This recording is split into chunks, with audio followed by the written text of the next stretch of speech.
أما بعد فإن خير الحديث كتاب الله وخير الهدي هدي محمد صلى الله عليه وآله وسلم وشر الأمور محدثاتها وكل محدثة بدعة وكل بدعة ضلالة وكل ضلالة في النار. قال الله عز وجل في كلامه العزيز: أعوذ بالله السميع العليم من الشيطان الرجيم من همزه ونفخه ونفثه. بسم الله الرحمن الرحيم. ولو أنهم أقاموا التوراة والإنجيل وما أنزل إليهم من ربهم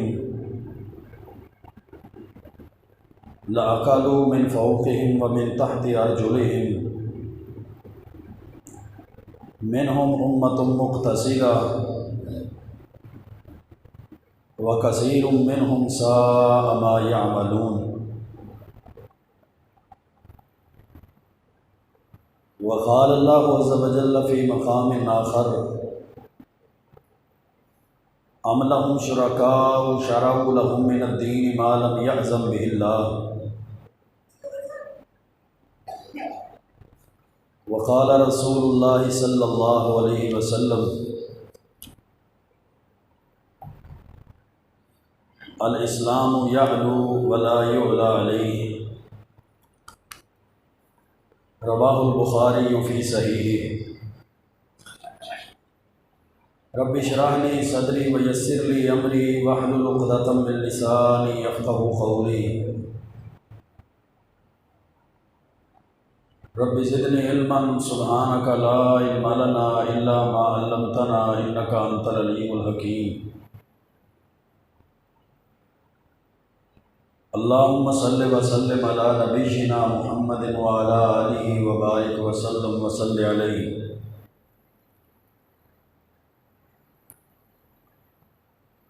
مسلمان جب تک دنیا کے اندر اسلامی قوانین کا نفاذ، ظلم کا خاتمہ اور انصاف کو عام نہیں کر دیتا، تب تک یہ ترقی اور دنیا کائنات کا امن اور سکون حاصل نہیں کر سکتا۔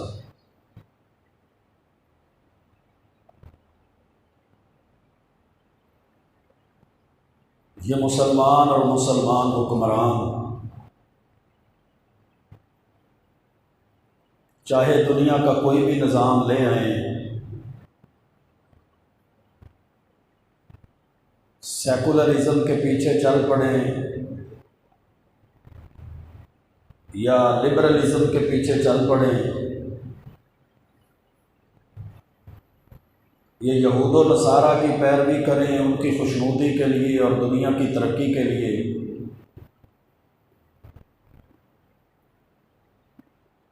یا چاہے تو اسلام کے مقابلے میں انسانوں کے بنائے ہوئے قوانین کو معاشرے کے اندر نافذ کر دیں،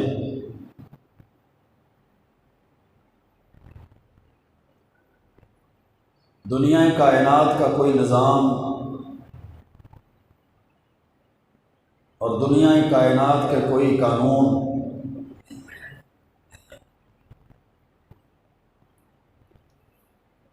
اس کو غلبہ نہیں دے سکتے، ترقی کی راہ پہ نہیں چلا سکتے، امن اور سکون اس کو نہیں دے سکتے۔ امن اور سکون، دنیا کے اندر ترقی، دنیا میں غلبہ صرف اور صرف اسلامی قوانین کے ساتھ اور اسلام کی تعلیمات کے ساتھ ہی ممکن ہے۔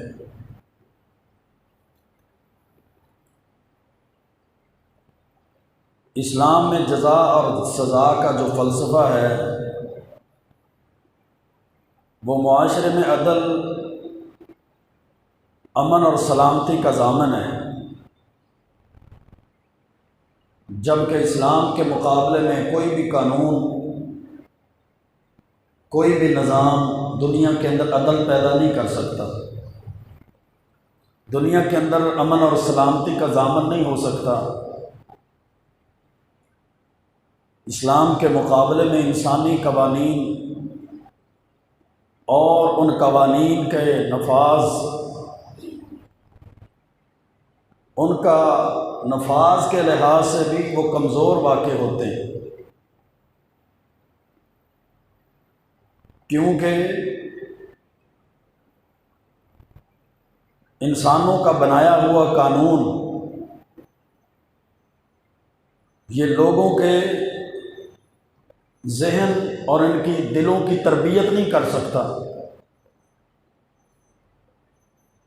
جبکہ اللہ کا بنایا ہوا قانون سب سے پہلے لوگوں کے ذہنوں کی اور دلوں کی تربیت کرتا ہے، پھر اس کے بعد اس کا نفاذ ہوتا ہے۔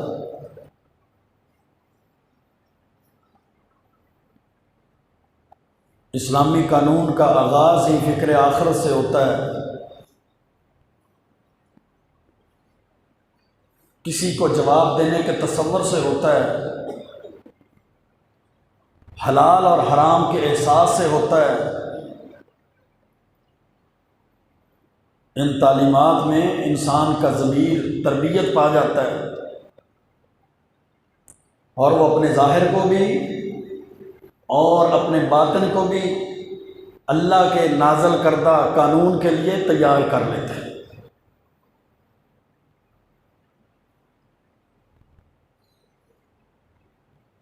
اور انسان کے دل کے اندر یہ احساس پیدا ہو جاتا ہے،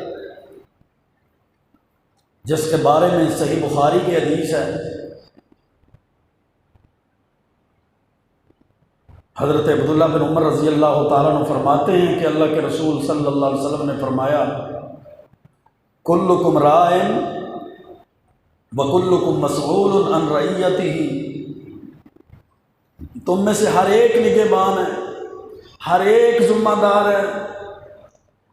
اور قیامت کے دن اس کی نگہبانی کے بارے میں، اس کی رعایا کے بارے میں، اس کی ذمہ داری کے بارے میں اس سے سوال کیا جائے گا۔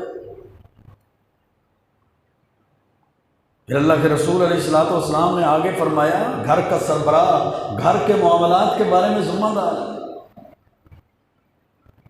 گھر کے افراد کے بارے میں اس سے پوچھ گچھ کی جائے گی،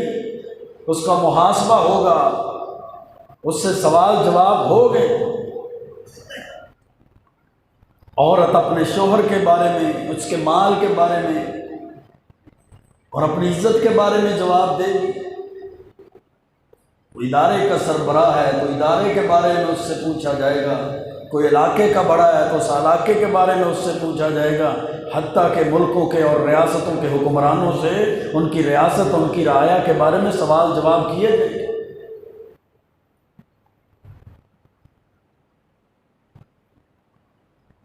اسلام نے اسی طرح عبث اور بیکار پیدا نہیں کر دیا انسان کو۔ افحسبتم انما خلقناکم عبثا وانکم الینا لا ترجعون، اللہ کا قرآن کہتا ہے کیا تم نے یہ سمجھ لیا ہے کہ ہم نے تمہیں فضول اور بیکار پیدا کر دیا، تمہیں ہماری طرف لوٹ کر نہیں آنا؟ جہاں پر بھی کوئی ذمہ دار ہے، جہاں پر بھی کوئی والی اور حکمران بنا ہے، جہاں پر بھی کسی کو نگہبان اور راعی بنایا گیا ہے، اس سے قیامت کے دن اس کے حلقہ احباب اور اس کی ذمہ داری کے بارے میں سوال ہونا ہے۔ تو یہ احساس صرف اسلام ہی پیدا کرتا ہے انسان کے اندر، ورنہ تو ظلم ہے، ورنہ تو حقوق کی پامالی ہے، ورنہ لوگوں کے حقوق پر تو ڈاکہ ڈالا جانا ہے، ورنہ تو جس کی لاٹھی اس کی بھینس ہے، جو طاقتور ہے وہ کمزور کو کھا جائے گا۔ تو بڑے بڑے فتنے ہیں میرے بھائیوں دنیا کائنات کے اندر، ان فتنوں سے انسان صرف بچ سکتا ہے تو اسلام کی تعلیمات کو اوڑھنا بچھونا بنا کر بچ سکتا ہے۔ ان فتنوں سے بچ سکتا ہے تو صرف اور صرف قرآن و سنت کی پیروی میں بچ سکتا ہے۔ کبھی اس کے مال میں فتنہ ہوتا ہے، تو کبھی اس کی اولاد میں، کبھی اس کی جان میں فتنہ ہوتا ہے، تو کبھی حکمرانوں کی قانون سازی کے اندر انسان کے لیے فتنہ بن جاتا ہے۔ جیسا کہ آج کل بڑا شور ہے میڈیا پہ بھی اور سوشل میڈیا پہ بھی، کہ کبھی حکمران لبرلزم کو لاگو کرنے کی کوشش کرتے ہیں، تو کبھی سوشلزم کو مسلمان معاشرے کے اوپر لاگو کرنے کی کوشش کرتے ہیں۔ کبھی پارلیمنٹ کے اندر یہ بل پاس کیا جاتا ہے کہ 18 سال سے کم عمر افراد اسلام قبول نہیں کر سکتے۔ کبھی یہود و نصارہ کی تعلیمات پر چلنے کی کوشش کی جاتی ہے اور پارلیمنٹ کے فلور کے اندر تقریریں کی جاتی ہیں کہ اسرائیل کو تسلیم کر لیا جائے، یہودی ہمارے دوست ہیں، نصارہ کے ساتھ تجارتیں کی جائیں۔ تو یہ میرے بھائیو ایسی چیزیں ہیں کہ کبھی یہ فتنہ بڑھتا بڑھتا ہندوؤں اور سکھوں کی ہمدردیوں کو مسلمانوں کے اندر پیدا کر دیا جاتا ہے۔ کبھی وقت کے حکمران مرزیوں اور قادیانیوں کو بڑے بڑے اعلیٰ عہدے دے دیتے ہیں اور مرزیت کے اندر ان کی طاقت کو، ان کی جناب معاملات کو تقویت دی جاتی ہے اور طاقتور کر کے اسلام کو کمزور کرنے کی کوشش کی جاتی ہے۔ یہ ساری چیزوں سے اور ان سارے فتنوں سے بچاؤ کا صرف ایک ہی حل ہے، وہ حل دین اسلام ہے اور دین اسلام کی تعلیمات ہیں اور دین اسلام کی تعلیمات اور قوانین کا نفاذ ہے۔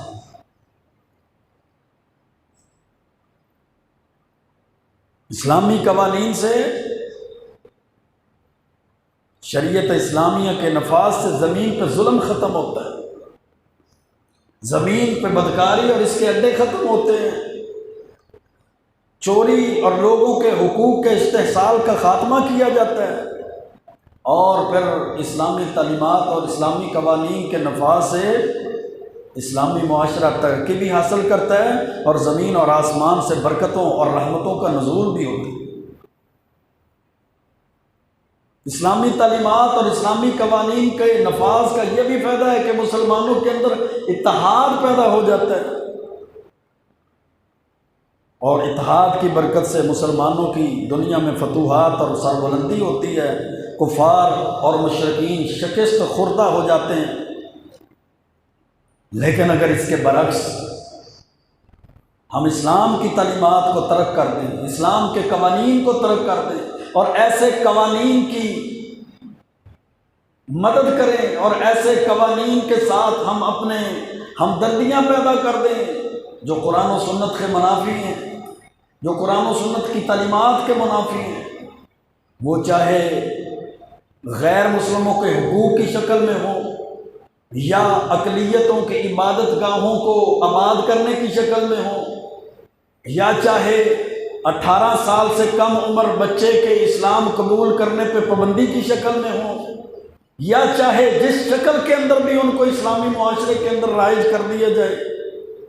اگر ہم اللہ کے قوانین کو ترک کر دیں گے تو ذلت اور رسوائی ہمارا مقدر بن جائے گی۔ موجودہ حالات کو دیکھ لیں، موجودہ حالات کو دیکھ لیں اور ریاستوں کو دیکھ لیں، پھر ریاستوں کی قوانین کو دیکھ لیں۔ جن ریاستوں نے، جن ملکوں نے، جن حکومتوں میں اسلامی قوانین کو لاگو کیا گیا ہے، اللہ نے ان کو خیر بھی دی ہے، اللہ نے ان کو برکت بھی دی ہے، اللہ نے دنیا کے اندر ان کو فتوحات بھی دی ہیں، اللہ نے دنیا کے اندر ان کو غلبہ بھی دیا ہے، اور جنہوں نے اسلامی تعلیمات اور اسلامی قوانین سے منہ موڑا ہے وہ تلوے چاٹتے چاٹتے صدیاں گزر چکی ہیں، یہود و نصارہ کی پیروی کرتے کرتے ان کو سال ہر سال گزر چکے ہیں، لیکن معاشرے کے اندر ان کو غلبہ اور فتح نصیب نہیں۔ آپ اداروں کی شکل میں دیکھیں، آپ دیہاتوں اور قصبوں کی شکل میں دیکھیں، آپ شہروں کے قوانین کی شکل میں دیکھیں، پھر آپ صوبوں اور ملکوں کی صورت میں دیکھیں۔ جس گھر کے اندر اللہ کے قوانین، اللہ رب العزت کی شریعت کی تعلیمات کا نفاذ ہے، اللہ نے اس گھر کے اندر خیر اور برکت رکھی ہوئی ہے۔ جس ملک کے اندر، جس گاؤں اور جس شہر اور جس علاقے کے اندر اسلام کی تعلیمات کا نفاذ ہے،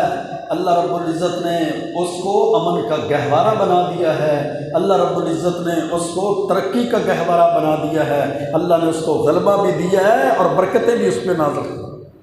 رب اجعل هذا البلد آمنا وارزق اهله من الثمرات۔ جب اسلام کی تعلیمات کے انسان قریب ہوتا ہے، اللہ اور اس کے رسول کی تعلیمات اور احکامات کے قریب ہوتا ہے، اللہ اپنے پیارے پیغمبر کے شہر مکہ اور مدینہ کو امن کا گہوارہ بنا دیتا ہے۔ پھر وہاں ظلم کا اور بربریت کا خاتمہ ہو جاتا ہے، وہاں پھر نا انصافی کا خاتمہ ہو جاتا ہے،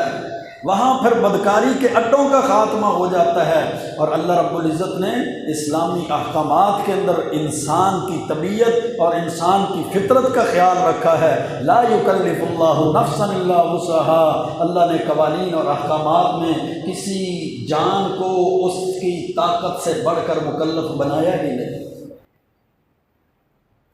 وما جعل علیکم فی الدین من حرج، سورۃ حج میں اللہ نے فرمایا کہ اللہ نے تمہارے لیے دین کے اندر کوئی تنگی رکھی ہی نہیں ہے، اللہ نے دین میں تمہارے لیے آسانیاں پیدا کر دی ہیں۔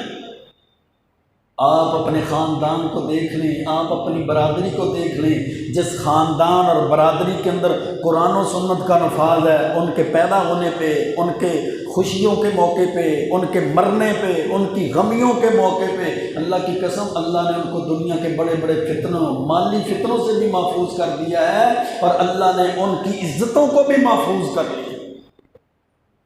اور جہاں برادری کے رسم و رواج ہیں، جہاں اپنے قوم اور قبیلے کے رسم و رواج ہیں،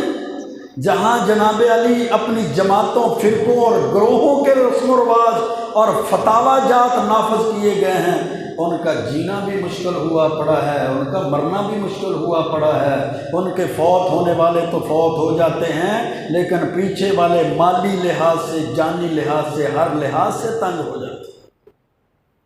کیوں؟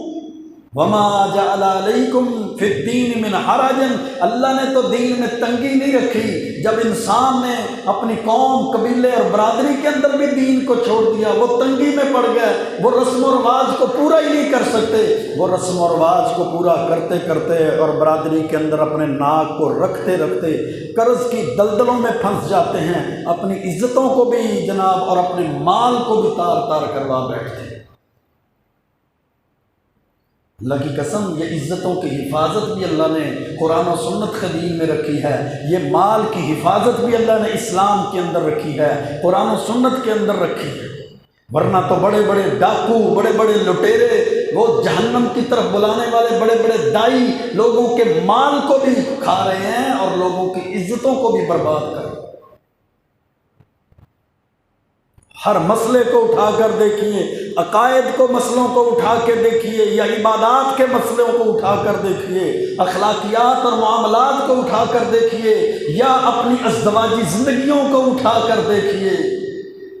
اور ازدواجی زندگیوں کو اٹھا کر دیکھنے میں ایک مثال پہ غور کر لیجئے کہ قرآن و سنت کی کیا تعلیمات ہیں، جامع ترمذی اور صحیح مسلم وغیرہ کی کیا حدیث ہے کہ اگر کوئی شخص اپنی بیوی کو ایک ہی موقع پر 3 بار طلاق دے دیتا ہے، ایک ہی وقت میں ایک ہی جگہ پر وہ 3 بار کہہ دیتا ہے کہ میں تمہیں طلاق دیتا ہوں، تو شریعت اسلامیہ حدیث کے مطابق وہ ایک طلاق ہوتی ہے۔ لیکن جب قرآن و سنت کو چھوڑ دیا جاتا ہے، بندہ لوگوں کے بنائے ہوئے اور اپنے خود ساختہ اماموں کی فقہ اور اماموں کے دین اور فتووں کے پیچھے چل پڑتا ہے، تو وہ کہتے ہیں یہ 3 طلاقیں بھی ہو گئی ہیں، اب اس کے مقابلے میں حلالہ کروایا جائے، چند دنوں کے لیے اپنی بیوی کا نکاح کسی اور سے کیا جائے، پھر وہ طلاق دے، پھر دوبارہ یہ اپنے لیے حلال کر لیتا ہے۔ استغفر اللہ، معاذ اللہ۔ گویا کہ عزتوں کی بربادی یہ اللہ رب العزت نے قرآن و سنت کی مخالفت میں رکھ دی۔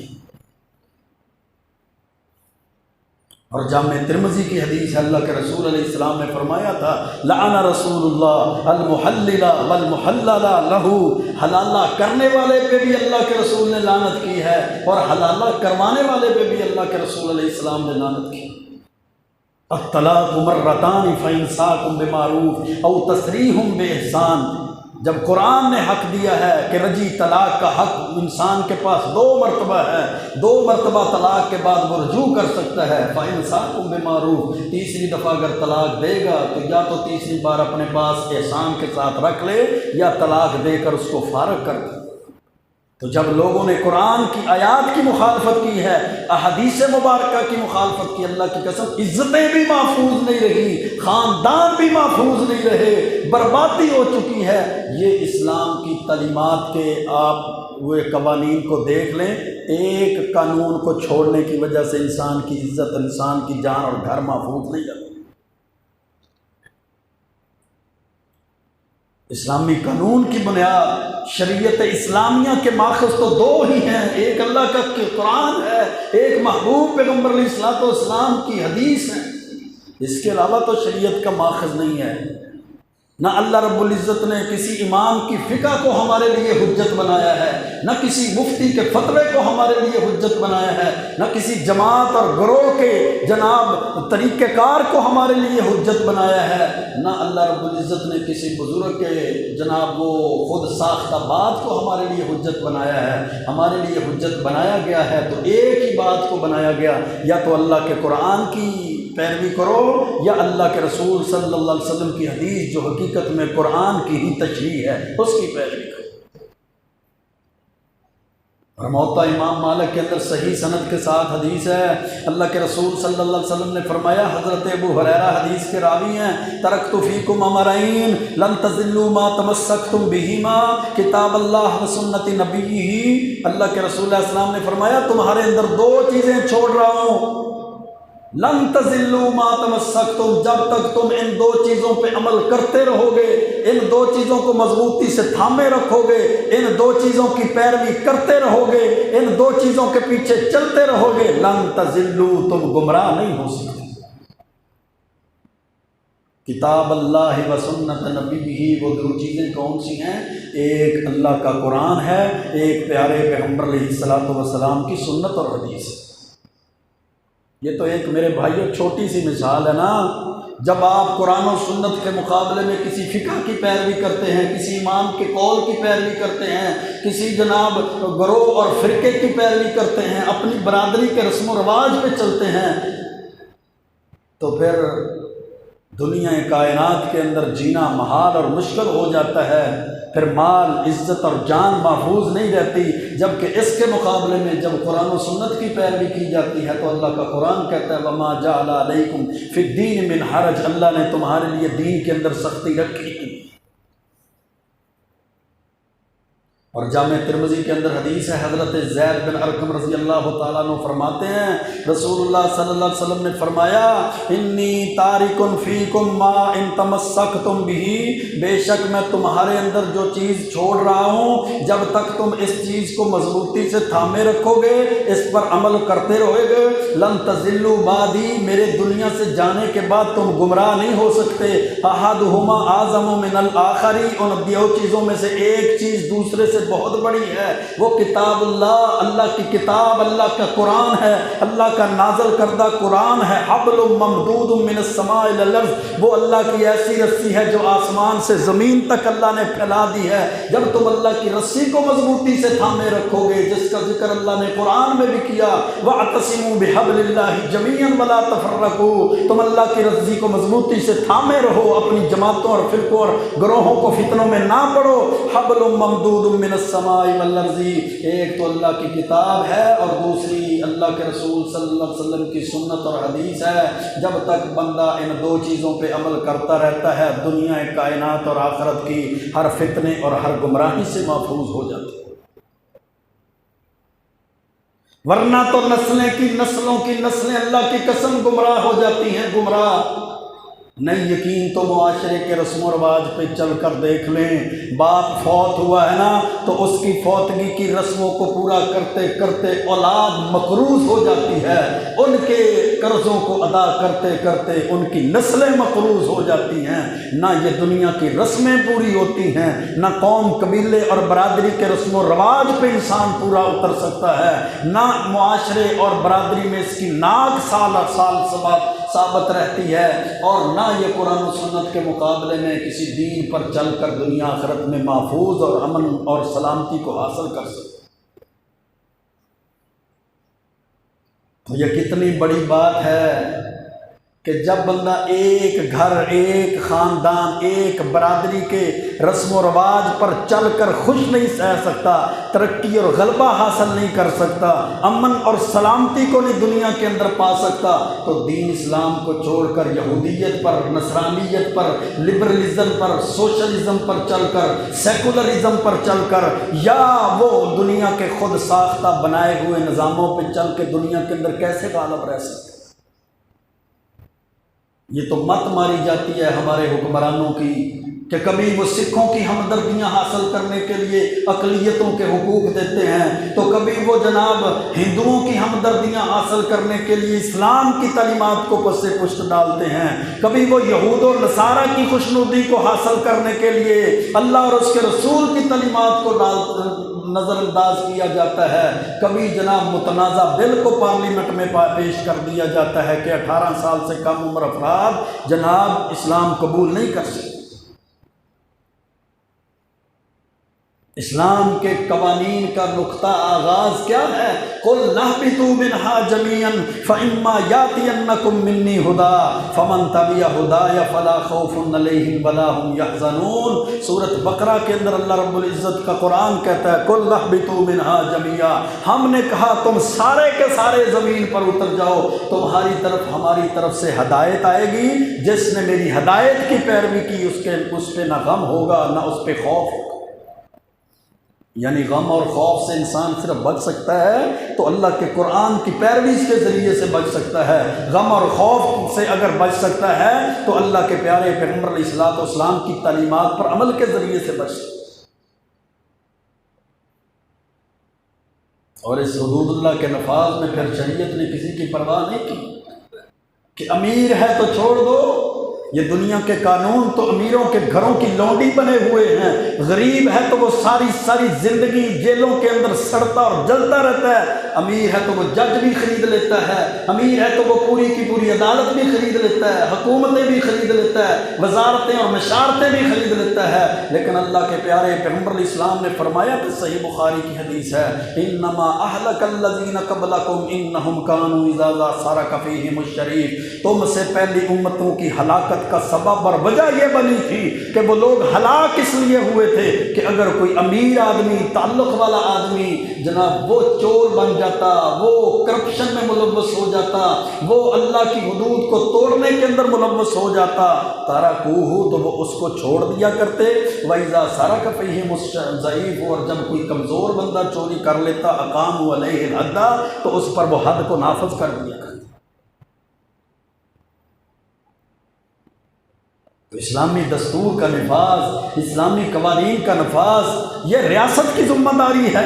اللہ نے ریاست کے ذمے لگائی ہے۔ اقیم الصلاۃ ان الصلاۃ تنہی عن الفحشاء والمنکر، کہ نماز کے قانون کو لاگو کر دو، تم نماز کو لوگوں کے اوپر نماز کی حفاظت کا قانون لاگو کر دو۔ ان الصلاۃ تنہی عن الفحشاء والمنکر، نماز کے ذریعے سے معاشرے کے اندر بے حیائی اور فحاشی اور معاشرے کی معاشرتی برائیاں اللہ ختم کر دے گا۔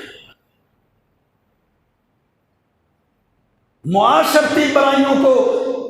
اسلام کے ایک رکن کے ذریعے بھی ختم کیا جا سکتا ہے، امر بالمعروف اور نہی عن المنکر، یہ اسلامی ریاست کی ذمہ داری ہے، اللہ کا قرآن کہتا ہے۔ اور اللہ کے پیارے پیغمبر علیہ الصلوۃ والسلام نے فرمایا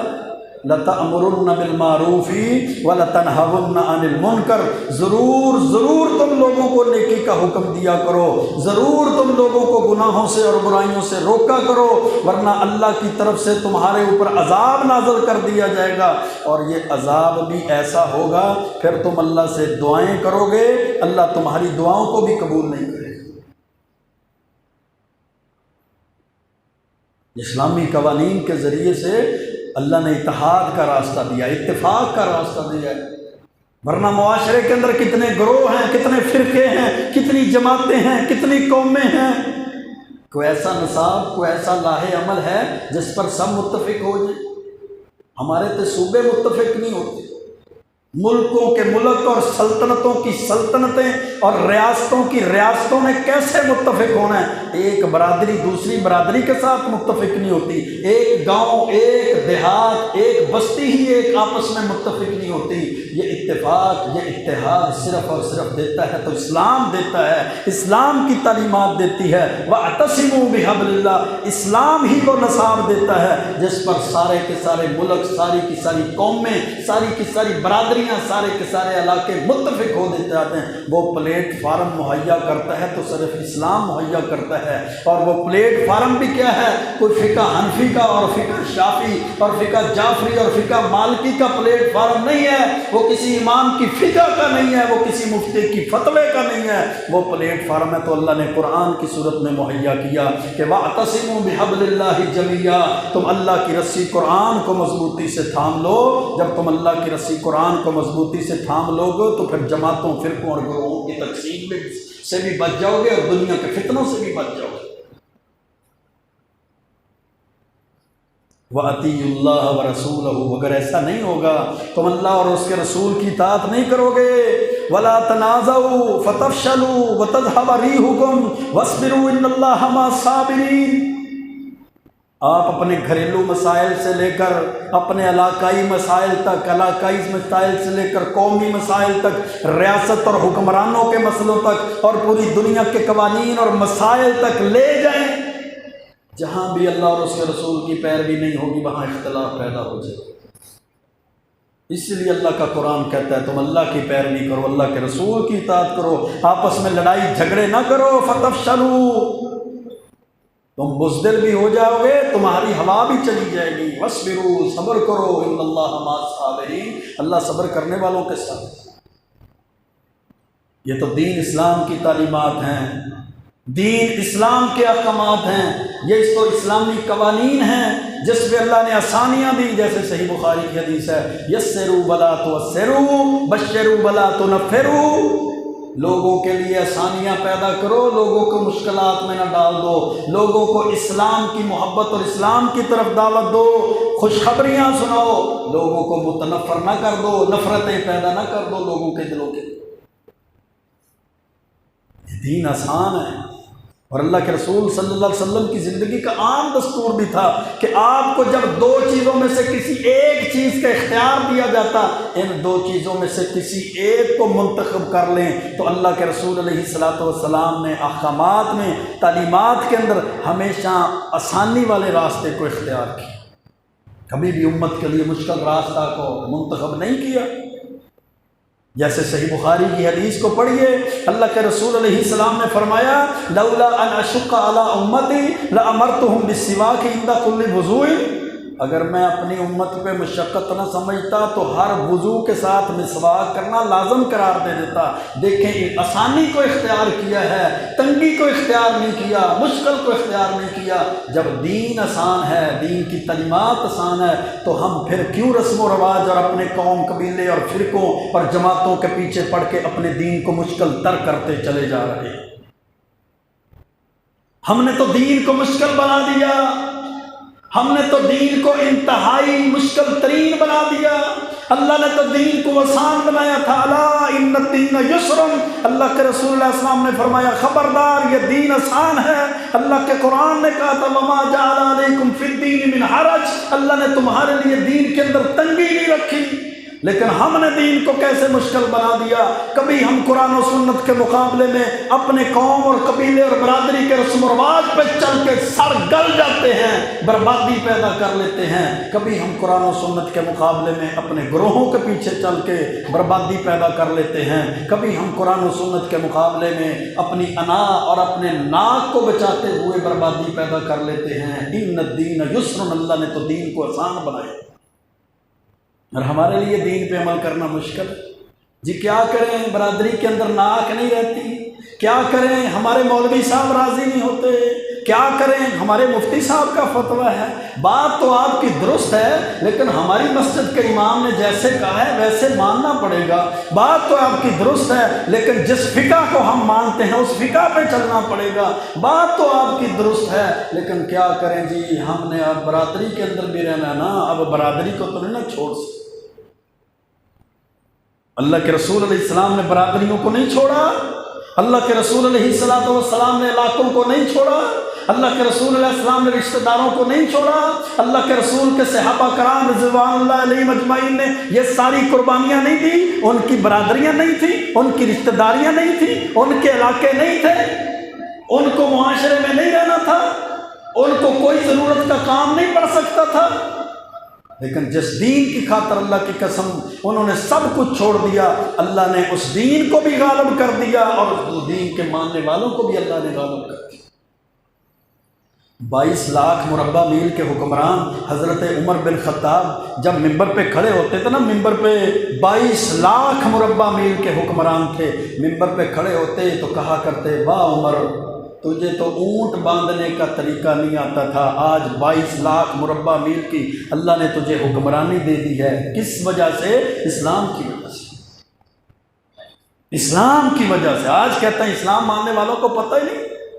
ہزاروں سال گزر چکے ہیں،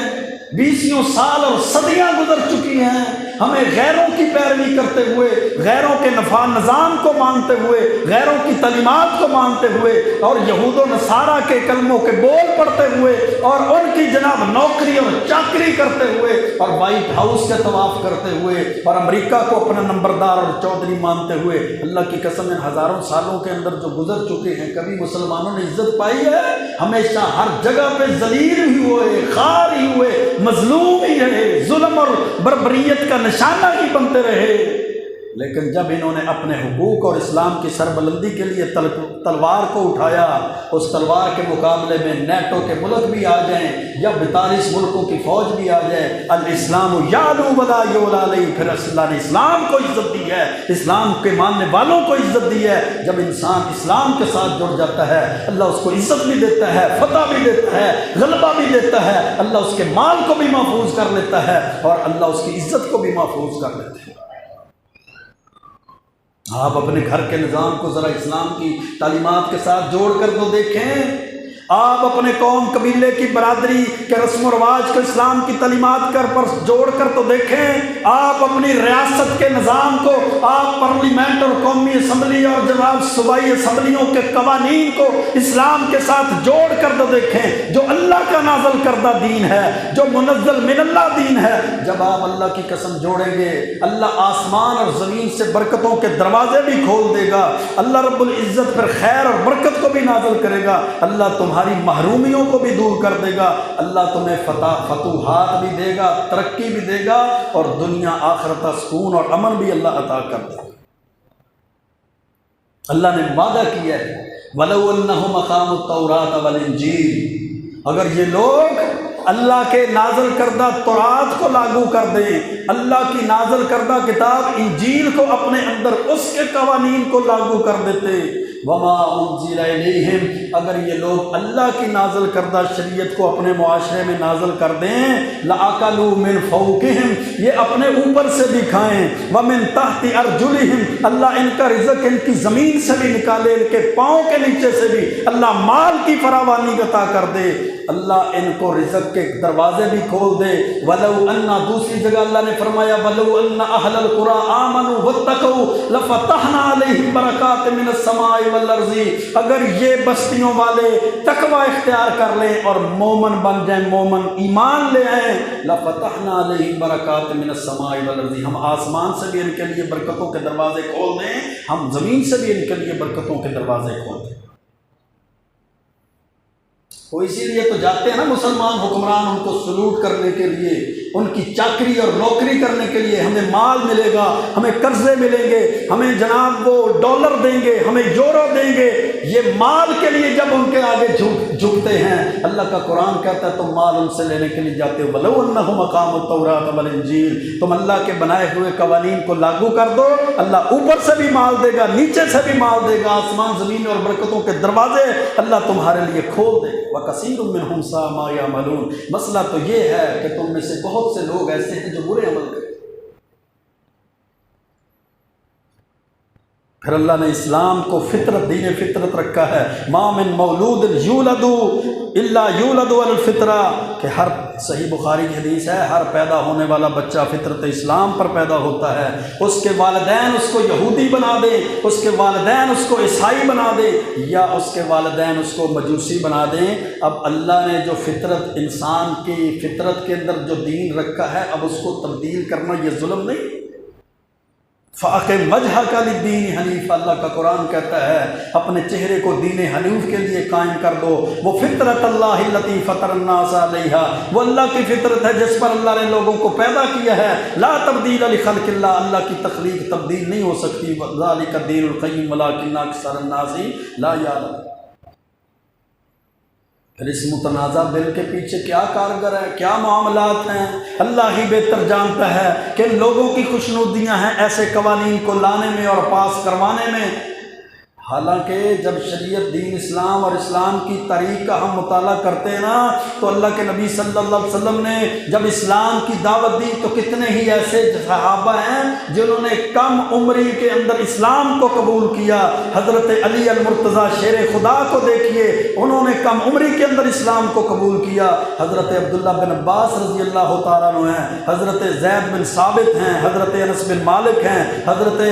عمیر بن ابی وقاص ہیں، حضرت عمیر بن سعد ہیں، حضرت ابو سعید خدری ہیں، معاذ بن عمر بن جموع ہیں، حضرت معاذ بن افراح ہیں، حضرت زید بن عارثہ ہیں۔ یہ وہ ریاست مدینہ تھی کہ جب اللہ کے رسول صلی اللہ علیہ وسلم لوگوں کو اسلام کی تعلیمات کا حکم دیتے تو اتنے لوگ جو ہیں، اتنے صحابہ ہیں جنہوں نے 18 سال سے کم عمر کے اندر اسلام کو قبول کیا۔ اسلام تو غالب ہی رہتا ہے، اسلام مغلوب نہیں ہوتا۔ آج پھر ضرورت ہے اسی اسلام کی طرف لوٹنے کی، اسی اسلام کی تعلیمات کی طرف لوٹنے کی، اسی اسلام کے قوانین کی طرف لوٹنے کی۔ انفرادی طور پر بھی عزت اسی میں ہے، اجتماعی طور پر بھی عزت اسی میں ہے، انفرادی غلبہ بھی اسی میں ہے، اسلام کی طرف لوٹ آؤ، اور اجتماعی غلبہ اور فتح بھی اسی میں ہے، انفرادی ترقی اور امن بھی اسی میں ہے، اور اجتماعی ترقی اور امن بھی اسی میں ہے کہ بندہ اسلام کی طرف لوٹ آئے۔ اور اسلام قرآن و سنت کا نام ہے، کوئی تیسری چیز اسلام نہیں ہے۔ الاسلام یعلو ولا یعلی علیہ، اور صحیح بخاری کے اندر حدیث ہے، اسلام اللہ نے غالب ہی رکھا ہے۔ اسلام غالب ہونے کے لیے آیا ہے، مغلوب ہونے کے لیے نہیں۔ آؤ میرے بھائیو، ہم بھی رجوع کرتے ہیں قرآن و سنت کی تعلیمات کی طرف، قرآن کی تعلیمات کی پیروی کرتے ہیں، حدیث کی تعلیمات کی طرف پیروی کرتے ہیں، اپنے ہر معاملات کو عقیدے، عبادت اور اخلاقیات اور عبادت کے طریقوں کو اللہ کے پیارے پیغمبر اسلام کی تعلیمات کے مطابق ڈھال لیتے ہیں۔ یقیناً دنیا آخرت کے اندر اسی میں کامیابی ہے۔ اللہ سے دعا ہے اللہ ہمیں زندہ رکھے تو اسی دین پہ رکھے، موت دے تو اسی دین پہ شہادت کی موت عطا فرمائے۔ وقول قولی ھذا استغفر اللہ لی ولکم ولسائر المسلمین۔